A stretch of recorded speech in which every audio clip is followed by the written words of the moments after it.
adalah sebuah konflik antara Korea Utara dan Korea Selatan yang terjadi sejak 20 Juni 1950 sampai 20 Juli 1953. Sekutu utama Korea Selatan adalah Amerika Serikat, Kanada, Australia, dan Britania Raya. Sekutu Korea Utara seperti Republik Rakyat Tiongkok menyediakan kekuatan militer, sementara Uni Soviet menyediakan penasihat perang, pilot pesawat, dan juga persenjataan untuk pasukan Tiongkok dan Korea Utara. Latar belakang Perang Korea. Setelah mengalahkan Tiongkok, Jepang menduduki wilayah Korea pada tahun 1897. 10 tahun kemudian, saat Jepang mengalahkan Rusia, Jepang menjadikan Korea sebagai protektoratnya. Sejak saat itu, banyak kaum nasionalis dan intelektual Korea melarikan diri. Beberapa dari mereka membentuk pemerintahan sementara Korea dipimpin oleh Simantri di Shanghai pada 1919. Pada konferensi Potsdam, sekutu secara sepihak memutuskan untuk membagi Korea tanpa melakukan konsultasi dengan pihak Korea sendiri. Untuk memenuhi persyaratan politik militer Amerika Serikat, Kolonel Dan Rush dan Clarence Bonnet III membagi semenanjung Korea menjadi dua di garis lintang 38 derajat.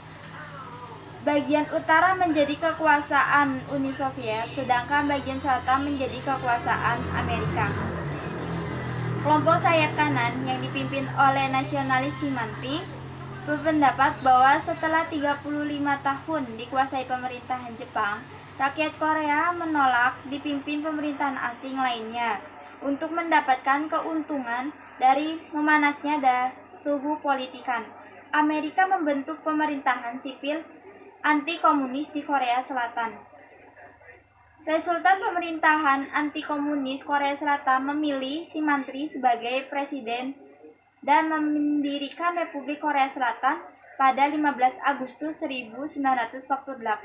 Demikian juga di zona penduduk Rusia, Uni Soviet mendirikan pemerintahan komunis Korea Utara yang dipimpin oleh Kim Sang. Para nasionalis, baik Simantri dan Kim Sang, bermaksud menyatukan Korea, namun keduanya berselisih mengenai sistem politik yang dianut masing-masing pihak. Tentara Amerika kemudian mundur dari Korea tahun 1949, meninggalkan tentara Korea Selatan dengan sedikit persenjataan di lain pihak. Uni Soviet memberikan bantuan persenjataan dalam jumlah banyak ke tentara Korea Utara.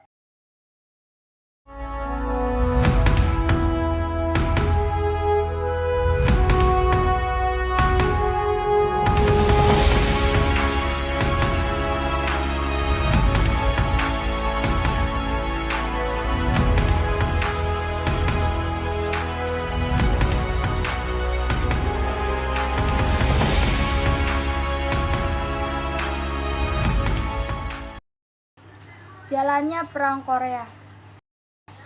Juni 1950, tentara Korea Utara menyeberangi paralel ke-38 pada tanggal 25 Juni 1950. Tentara Korut menyatakan bahwa pasukan Republik Korea di bawah pimpinan Simantri telah menyeberangi pembatasan terlebih dahulu. Dalam jangka waktu beberapa hari saja, banyak tentara Korea Selatan lari ke selatan atau malah berkhianat dan bergabung dengan tentara Korea Utara. Presiden Amerika, Presiden Truman, bersedia membantu Korea Selatan karena berkaitan dengan usaha mencegah paham komunisme. Pertempuran Osan adalah pertempuran besar pertama antara Amerika dan Korea Utara di Perang Korea. Pada tanggal 5 Juli 1950, Task Smith menyerang Korea Utara di Osan. Namun, mereka gagal pada bulan Agustus Korea Utara berhasil menekan Korea Selatan dan tentara Amerika sampai ke kota Pusan di Korea Tenggara. Keadaan di kota Pusan telah berbalik. Tentara Korut mulai kekurangan orang dan pasokan, sementara pasukan Korsel telah mendapatkan tambahan senjata dan amunisi. Pada tanggal 15 September, tim penyerang menghadapi sedikit namun kuat tentara Korut. Mereka maju 106,4 mil ke dalam wilayah musuh dan perlahan-lahan menghabisi tentara Korut. Dengan cepat, Korsel berhasil merebut kembali kota Seoul. Pada tanggal 1 Oktober 1950, Komando PBB mendorong tentara Korut hingga ke utara, melewati paralel ke-38. Republik Korea kemudian mengejar mereka masuk ke wilayah Korea Utara. Angkatan Darat Amerika dan tentara Korsel kemudian menyerang ke bagian barat Korut dan berhasil merebut Pyongyang, ibu kota Korea Utara, pada tanggal 19 Oktober 1950. Pertempuran pertama antara Cina Amerika terjadi pada 1 November 1950. Ribuan tentara Cina mengepung dan menyerang unit Komando PBB dalam pertempuran Unsan di barat. Akhir November, di sepanjang sungai Konghan, tentara Cina kembali menyerang dan berhasil mengusir pasukan Komando PBB dari timur laut Korea Utara hingga melewati perbatasan paralel ke-38. Pasukan PBB lari ke pantai timur dan membangun pertahanan di kota pelabuhan Hungnam.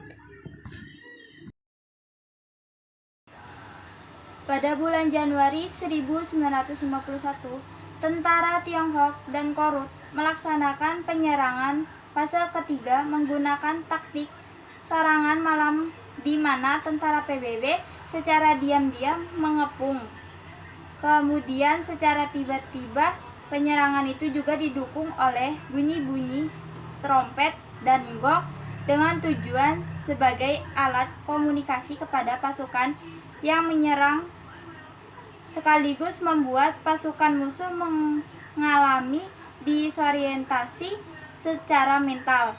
Penyerangan musim dingin Cina ini berhasil membuat pasukan PBB kewalahan. Tentara Cina dan Korut berhasil menguasai Seoul pada 4 Januari 1951.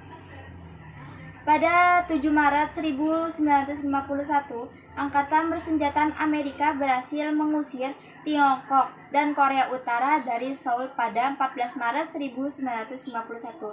Cina melakukan serangan balasan pada bulan April 1951 dengan penyerangan fase kelima. Pada akhir bulan, Angkatan Darat Amerika Serikat melakukan serangan balasan tempat di bagian utara pada paralel 38. PBB kemudian menghentikan secara serangan dan bertahan di sana, mengakibatkan keadaan kebutuhan hingga menggencatan senjata tahun 1953. Tentara PBB dan Cina tetap berperang, namun perubahan wilayah kekuasaan tidak banyak berubah dan terjadi pembuntuan. Perundingan gencatan senjata kemudian dimulai tanggal 10 Juli 1951 di Kaesong, Cina. Korea Utara dan tentara PBB tidak bisa membuat kesepakatan karena banyak tentara Cina dan Korea Utara yang mendadak kembali ke utara. Dengan Operasi Glory tahun 1954, masing-masing pihak saling bertukar mayat pasukannya. Mayat 4.167 Angkatan Darat dan Korps Marinir Amerika ditukar dengan 13.528 mayat tentara Cina dan Korut Selatan. Operasi Glory, 416 prajurit tak dikenal dimakamkan di Punchbowl, Kemeter, Hawaii.